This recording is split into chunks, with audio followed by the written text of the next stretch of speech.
عذر زیاد دوستانم، یک چند ثانیه وقت شما رو برای رکلام میگیریم. ما قیمار یعنی که ادین اکسپرت رکلام نداریم. یک چند نمود رکلامایی است که برای ما و شما فایده‌ناک است و ان شاء الله که این کاری ما رو پیش میبرد و ما بهترین رولک‌ها رو حرکت میکنیم که بهراتون پیشنهاد کنیم. بعد از رکلام با حاضر شما میتوانید نوارا تماشا کنین. اگر شما مشکلی با ریختن موی سر داشته باشین یا اینکه ریشتون تونوکر میخواین غوض کنین، سفید شوی پوست بدن داشته باشین، خود رو بزباله کردن یا اینکه خراب کردن میخواین و چندین نمود بیماری های دیگری که در اینجا عکس ها دیده ایستادین، تنها با ان همین نمرها زنگ زنین. داروهای گیاهی به خیمیکات است. دستافکا با تمام شهرها میبرند. در شهر مسکو، اکاترینبورگ، سن پترزبورگ در مهلت 1 ساعت دستافکا بر شما برده میرسونند. با تاجیکستان هم میبرند و با دیگر شهرها 3 روز یا اینکه 4 روز دستافکا برده به شما میرسوند. زنگ بزنید بگید ما از شبکه صدای امید برای شما گپ زده ایستادیم، برای شما سکیت میکنن. حتما زنگ زنین. داروهای گیاهی به خیمیکات. السلام علیکم برادران خیلی عزیز و خیلی گرامی. در جوانی طاعتی چندان نکردم، وای وای، طاعتی شایسته رحمان نکردم، وای وای. در جوانی طاعتی شایسته مشکل می نمود، مشکلی خود را چرا آسان نکردم، وای وای. با پدر نااهل بودم، از غرور و جاهلی با برادر شفقت و احسان نکردم، وای وای. امر و نهی حق تعالی را نآوردم به جای، خواندم و دانستم و فرمان نبردم، وای وای. راهزنی ایمان مرا از راه حق گمراه کرد، پشت بر قول بدی شیطان نکردم، وای وای. عمر خود را صرف کردم در پی این نفس شوم، عمر را برباد دادم بی مناسب، وای وای. از برای توشه فردا نکاشتم دانه، یک گل از باغ عمل خندان نکردم، وای وای. اینما اموالکم اولادکم را خوانده ام، یک نظر بر آیت قرآن نکردم، وای وای. در پی نیکان نرفتم چون سگی اصحاب کهف، در پی نیکان نرفتم چون سگی اصحاب کهف.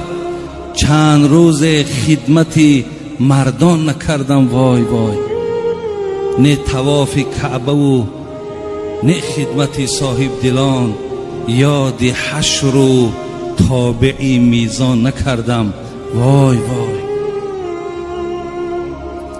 از قیام و از قعود و از رکوع و از سجود یک عمل مستوجب ارکان نکردم، وای وای. یا الها از کرم جرمی عزیزی را ببخش، زان که یک توبه برای آن نکردم، وای وای. عزیزی سمرقندی که ایره عزیزای خدا نسبت به عصرهای 19 میتین، یعنی تصنیفات این عزیز خدا برادران عزیز 200 سال پیش بود. به سوی ما و تو بود این اشارت، رسیدن آن عزیزان خود به مقصد. این وای وای که این عزیزای خدا گفتن میگد این برای حال خودشان نیست. برادران عزیز، رسیدن آن عزیزان خود به مقصد، این اشاره به سوی ما و شما بود. برادران عزیز و گرامی، حقیقتاً وقت خیلی نزدیک است، ولی من به طریق یک سوال برای شما یک صحبتی دارم. اگر برادران عزیز و گرامی از همه شما سوال کنند،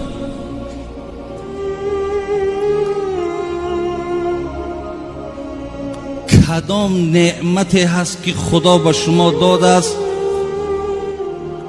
و در بین اون دادگی های خدا با ارزشترینش همون است؟ کدام نعمت خدا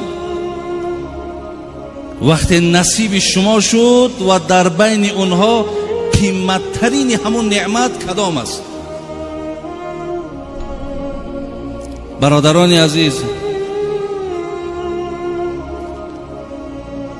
الله مهربان در سوره مبارکه ابراهیم آیت 34 میگد و این تعد نعمت الله لا تحصوها. الله را ببینین، ماها را کم ترک با یک بیاد ما میاره که به پروای بد نباشیم، به اهمیتی بد نباشیم. خداوند میگد آنقدر نعمت برای تو دادم که با سوادترین همین مردم تاجیکستان اگر بیاریم نعمتهای خداوند حساب کردن نمیتواند. کجا از نعمت بیرون، حتی همین نعمتهایی را که در خود بدنهای ما و شما هست، همین را حساب کردن نمیتونیم.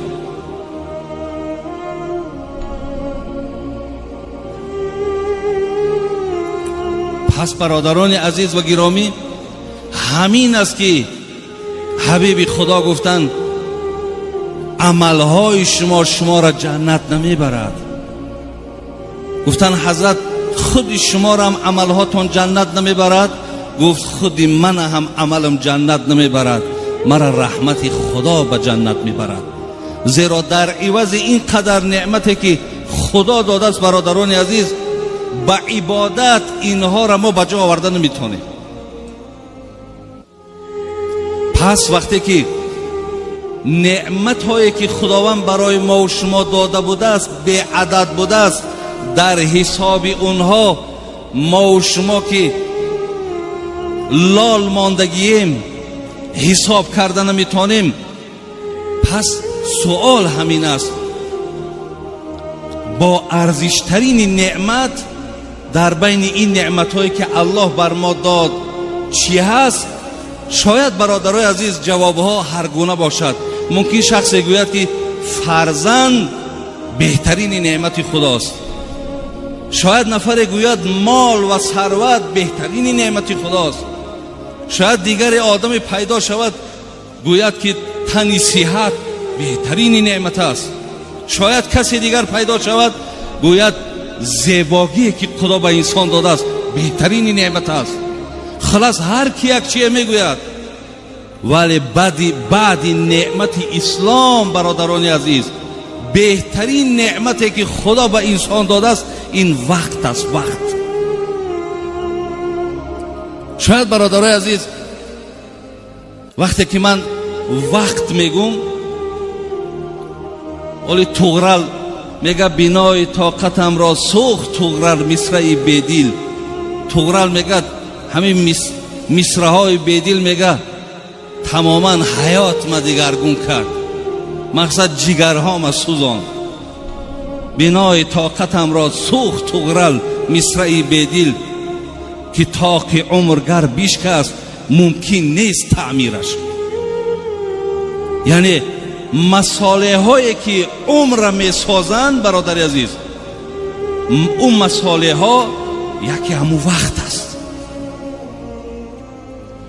شاید برادر عزیز وقتی گپ درباره وقت می رود ممکن که نه آنقدر جالب باشد، نه آنقدر برای شما پسند باشد.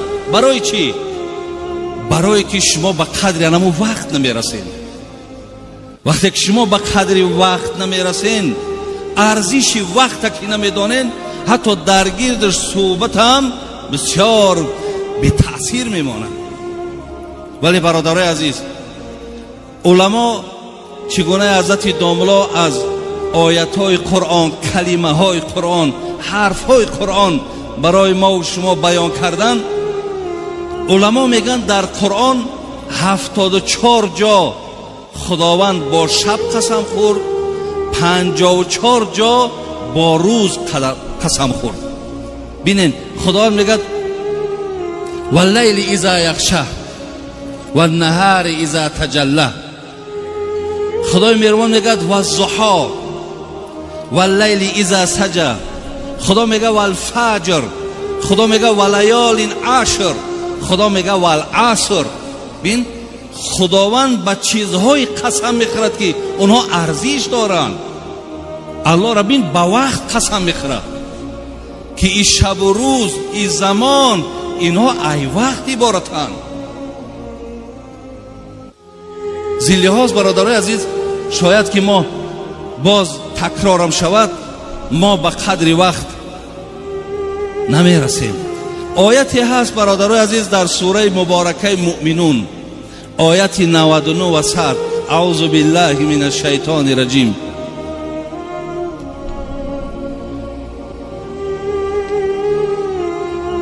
اذا جاء احدهم الموت قال رب ارجعوني لعلی اعمل صالحا فيما تركته كلا انها كلمة هو قائلها ومن ورائهم برزخ الى یوم یبعثون. صدق الله العظیم. برادرای عزیز، وقتی خدای مهربان جان ما را میگرفته است، معنای آیت همینه. وقتی که دیگر ما بی جان میشویم، وقتی که الله دویم باره جان در ما بر میگرداند، ما از خدای مهربان چی خواهش داریم؟ میگیم خدای مهربان رب ارجعونی، ما را یک بار دیگه به دنیا بر نمیگردانی. برادر عزیز، این دنیا چی دارد که ما برای این از خدای مهربان بازگشت دویم باره داریم؟ ولی در یک حدیث خواندم که بغیر شهید هر کسی را که میگفتن که دویم باره میخوای که دنیا برای، میگفت است نمیخواهم. میگفتن برای چی نمیخوایی؟ میگفت است اگر 100 سال که معیشت کنیم، سکرات مرگ دهان ما را تلخ کردگی ای. یعنی آن مشکلاتی را که ما در حالت مرگ کشیدگیم، هیچ وقت بازگشتی به سوی دنیا دیگر نمیخواهیم. ولی حضرت مولوی خدا رحمت کند جنونی را میگه همه لذات این فانی به می خوردن نمی ارزد. می برادرای عزیز، این می که امروز مردم دیوانه کرده یا درآمد پولش برای مثال بعضیا بسیار فایده‌ناک بعد از مراد از این می این نماز ای، مراد از این می این محفل های خیر ای. همه لذات این فانی به می خوردن نمی ارزد. نباشد نشعه وصلش به یک سوزن نمی ارزد. به جان پیوند نمرود است، راحتگاه فرعون است. به نزد عاشقی صادق به یک ارزن نمی ارزد. حضرت عبی چی میگه؟ که من زین رنج دنیا میکشم از بحر دیدارش، وگرنه این به یک دم بزم جان کندن نمی ارزد. همه مهنتی من برادرای عزیز میگه به خاطر آن است که با دیدار الله برسم، و الا همه دنیا را به تمام لذتش جمع کو به یک بزم جان کندن نمی ارزد. این ارزش هم یک جان کندن ندارد. پس برادرای عزیز، از خداوند برای چی این بنده طلب میکرده؟ اینجا میگه لعلی اعمل صالحا فیما ترکت. خدایا من در دنیا در وقت بسیار به اهمیتی کردم، در وقت تماما اهمیت ندادم. میخواهم که همون به اهمیتی هایی را که در دنیا کردم، وقت های بیهوده را که گذرانیدم، میخواهم جبران او را با عمل صالح بگردانم. میخواهم که عمل های صالح کنم. میخواهم پایبند زیادتر حسنات شوم تا در پیش تو آمده و از اهل خجالت نباشم. این خیلی آیت ها برادرای عزیز در قرآن خیلی زیاد است. و انفقوا مما رزقناکم من قبل ان یأتی احدکم الموت فیقول ربی لولا اخرتنی الى اجل قریب فاصدق واکن من الصالحین ولا یؤخر الله نفسا اذا جاء اجلها والله خبیر بما تعملون. از سوره مبارکه منافقون. بین اینجا دم مردک زاره میکرده خدای اکیک تی کمالش در دنیا کی مانده است، وقتی پیش خدا که میرفته زاره میکرده است، میدیده است که دیگر از این ممسکی و از این مقصد دستی بیچاره را نگرفتم، زاره میکرد خدای بگردانم باز پس برم تا که همون مال ما در راه خدا صرف کنم. بگردان تا برم عمل صالح کنم. همه این آیت ها برادر عزیز دلالت به بزرگی وقت میکنن، دلالت به بزرگی وقت. اینجا برادرای ما درباره آیت های قرآن گفتن. من دیروز برادر عزیز اکای پیش خودم همه تلفن سکوندمیر دارد کو ثانیه را حساب میکنه 1 2 3 4 5. با خدای مهربان قسم که من خودم یک تخمین کم همون سکوندمیر شاکر جا خیدم گفتم که در 1 مینوت من چند بار این سوره فاتحه را خوانده میتونم. همون را زیر کردم. الحمدلله رب العالمین الرحمن الرحیم مالک یوم الدین ایاک نعبد و ایاک نستعین. خب آمدم ولا الضالین آمین خواندم، باز خواندم. در 1 دقیقه برادر عزیز 5 بار سوره فاتحه خواندم. علما میگن در 1 سوره فاتحه را خواندن 600 ثواب است. تصور کن در 1 دقیقه 5 بار 3000 ثواب در 1 دقیقه. ببین چقدر ما اهمیت نمیدیم. 1 دقیقه در آدم میتواند 3000 ثواب صاحب شود. بهترینی یا گویم از همه حمدی که نزد خداوند محبوب و بالاست کلمه لا اله الا الله. در 1 دقیقه تا 50 بار 60 بار بگو. همچنان تخمین کردم 15 بار سوره اخلاص در 1 مینوت خواندم.